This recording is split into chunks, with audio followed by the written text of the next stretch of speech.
Hey friends, thanks for joining me today.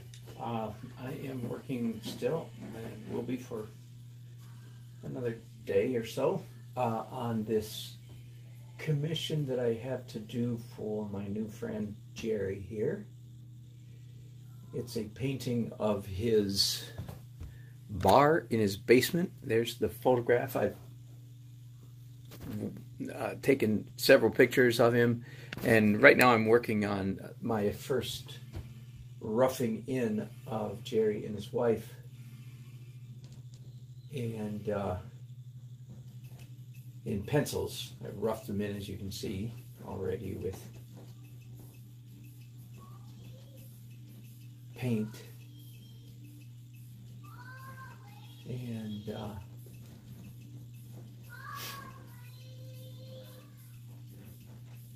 just want to get my first rough approximation of their figures in here. This is not going to be a portrait of Jerry and his wife. I'm going to try to keep it, but here's the trick. That's the tricky part, isn't it? I'm going to try to keep it fairly abstract,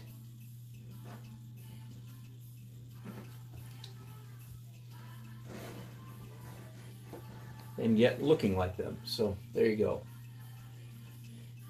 Aye, there's the rub, as they say. There's the trick. So that's what I'm going to try to do. That's enough of that for just a moment. Let's get back to just drawing the background. I'm taping. That's the first time I've ever done this. I'm taping all of my reference photos to the ceiling. First time for everything. Okay, now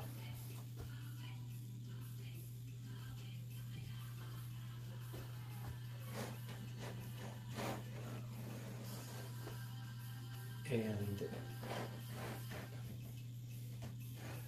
my pencil, as all my regular viewers know, the pencils, of course, they're good for capturing similitude, realism, accuracy, and I do use them for that purpose. But even more than that, I use them for the texture that they add.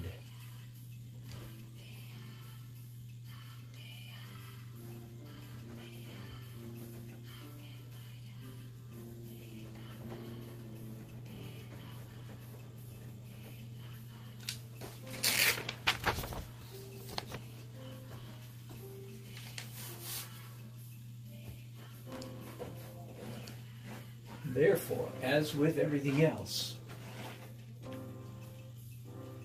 the essence of good painting, or good drawing, of course, is making interesting marks. Of course, therefore, as students, I've discovered the big challenge for students is developing a sensitivity for, okay, what do interesting marks look like? The student's first impression is, oh, I get it, they're all messy. Well, yes, yes, that's not the end of the story by any means. The marks have to be pleasant. Aye, there's the rub. That's the hard part. And I'm not going to broadcast too much of me doing this because you can't see what I'm doing all that well, and that would get pretty boring unless I come up with some really spectacular jabber to dazzle you with. And sorry, I just can't quite take the pressure. Hey, Snapperly, thank you, man. I appreciate that. Thank you very much. Thank you for welcome on board. My channel's pretty rough. I know that. You know, I always look at all these other artists that do, well, in fact, I did several years of trying to do, you know, really nice edited production stuff. And it just about, I mean, I loved it, but I bogged down. I just quit doing broadcasting because I couldn't keep up with the pressure of editing videos. I wanted to paint. I didn't want to spend my whole life editing videos. So a year and a half ago, I just decided I'm just going to give it to you guys raw. Whether anybody buys it or watches or not, it's another matter. The jury's still out on that regard. But anyway, thank you for watching. So I was talking about again what are interesting marks. Whew. Well, if you listen to here's the essence of good painting or good drawing is making interesting marks. Let me dive into that just a little bit. What do I mean by that? What do I really mean by that? Well, I think I learned this primarily by looking at masterful painters who were and are better than I am. And it's my full-time job, and I want to really want to get better at what I do. So I asked myself with all seriousness, what is it that they're doing better than me? And of course, there could be a number of answers. One answer could be that their realism, that their similitude is better than mine. That's not my first guess. I don't think that's it. Of course, their colors could be better than mine. Here's a big one. Their compositions could be better than mine. And in fact, I think that was the case. Maybe still is the case to a significant degree. That their composition is better than mine. Okay, so because of that hunch, in the last couple years I've been working very hard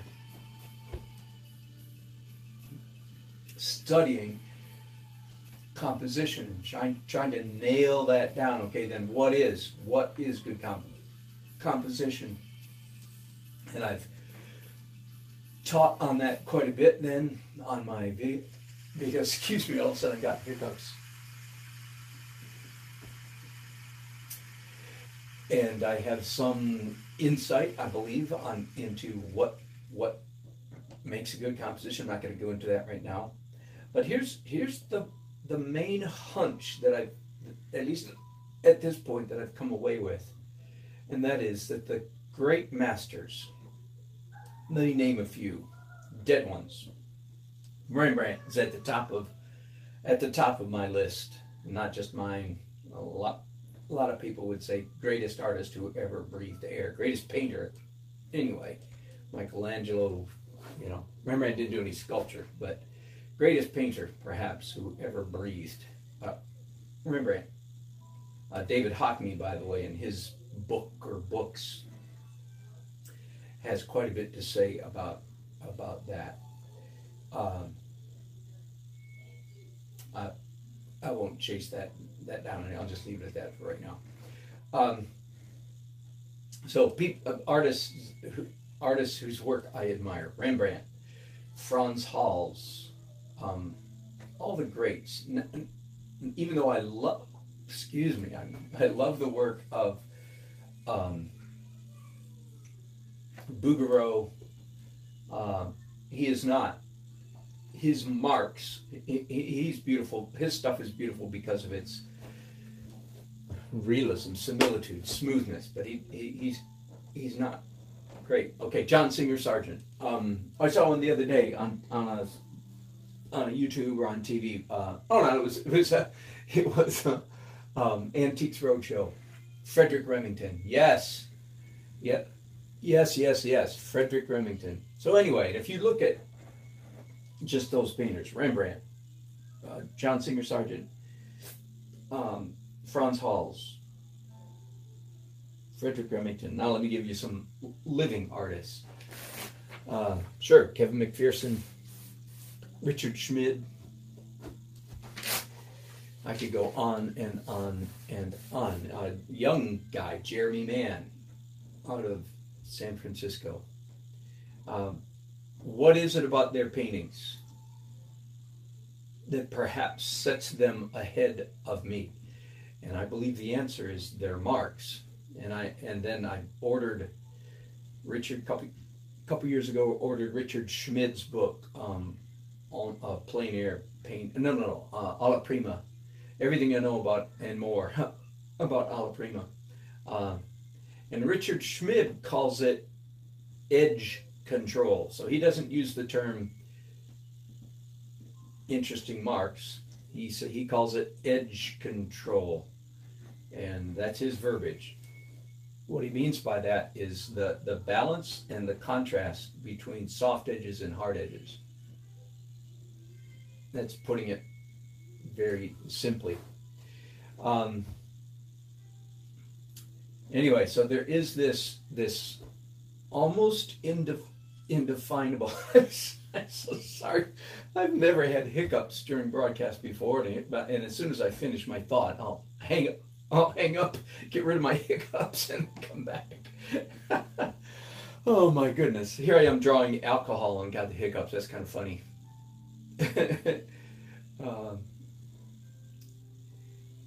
Anyway, Richard Schmid calls it edge control.